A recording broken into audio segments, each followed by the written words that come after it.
चलिए आज पढ़ते हैं चर और अचर। आप जानते हैं कि चर संख्या होती है, ठीक है। चर संख्या होती है एक्स वाई जेड। क्या होती है? चर। चर क्या होती है? X y z. जो अक्षर होती है, चाहे वो हिंदी का हो चाहे इंग्लिश का हो, इसको क्या कहते हैं? चर। और अचर किसे कहते हैं? अचर। ध्यान दीजिए, अचर। अचर जैसे जो बदले ना, ठीक है। मतलब 1 2 3 4 डॉट डॉट डॉट etc, ठीक है। इसको क्या कहते हैं? अचर। और इसे कहते हैं चर, ठीक है। इसे क्या कहते हैं? चर। और इसे कहते हैं अचर, ठीक है। देखिए अचर संख्या क्या होती है, ध्यान दीजिए, ठीक है। अचर संख्या क्या होती है? अचर अचर अचर मतलब जो ना बदले। 1 2 3 4 डॉट डॉट डॉट etc, ठीक है। इसको क्या कहते हैं? अचर, ठीक है। और चर किसको कहते हैं? चर। जो x y z मतलब a b c d क ख ग घ, ये क्या होते हैं? ये चर होते हैं, ठीक है। तो हमने आपको फ्रैक्शन में बताया था, ठीक है। फ्रैक्शन में बताया था आपको कि चर और अचर। अभी इसका जो है हम फ्रैक्शन बताए थे अचर का, लेकिन आज आपको चर का फ्रैक्शन बताएंगे, उसको कैसे हल करेंगे। देखिए जैसे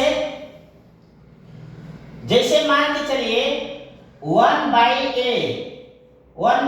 प्लस 1/b, इसको अगर सॉल्व करना है, ठीक है, तो क्या आएगा?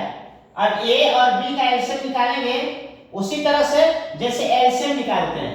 ab का जब एलसीएम निकालते हैं तो a से निकालेंगे, a से काटेंगे तो यहाँ 1 आएगा, b नहीं कटेगा, उतर जाएगा, फिर b से काटेंगे तो a कट जाएगा, ठीक है। अब b into b, a into b multiply हो जाएगा। इसी तरह से इसका भी होगा, a भी होगा। क्या? a b। जब a b होगा तो a का भाग करेंगे, इसका इसमें भाग करेंगे, a कट जाएगा। जैसे भाग करेंगे a b बाई a से कट जाएगा, b बचा।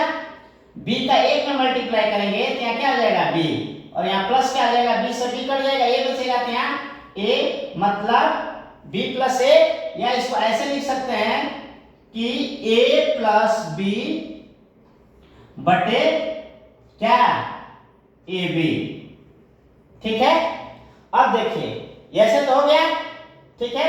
और जब अलग अलग इसको करेंगे तो देखिए इतना हो जाएगा। मतलब लिख सकते हैं कि a by a b plus b by a b, ठीक है। तो a से a कट जाएगा, b बचा, b से b कट जाएगा, a बचा। मतलब क्या हो जाएगा? इसी का 1/b और प्लस 1/a, अर्थात लिख सकते हैं 1/a प्लस 1/b। देखिए आ गया कि नहीं आ गया? जब इसको ऐड करेंगे तो ये आपका आंसर आएगा, ठीक है। ये प्रूफ किए हैं, ठीक है। इसी तरह से अगला होगा, ठीक है। इसी तरह से अगला लगाएंगे। देखिए अगला कैसे लगाएंगे?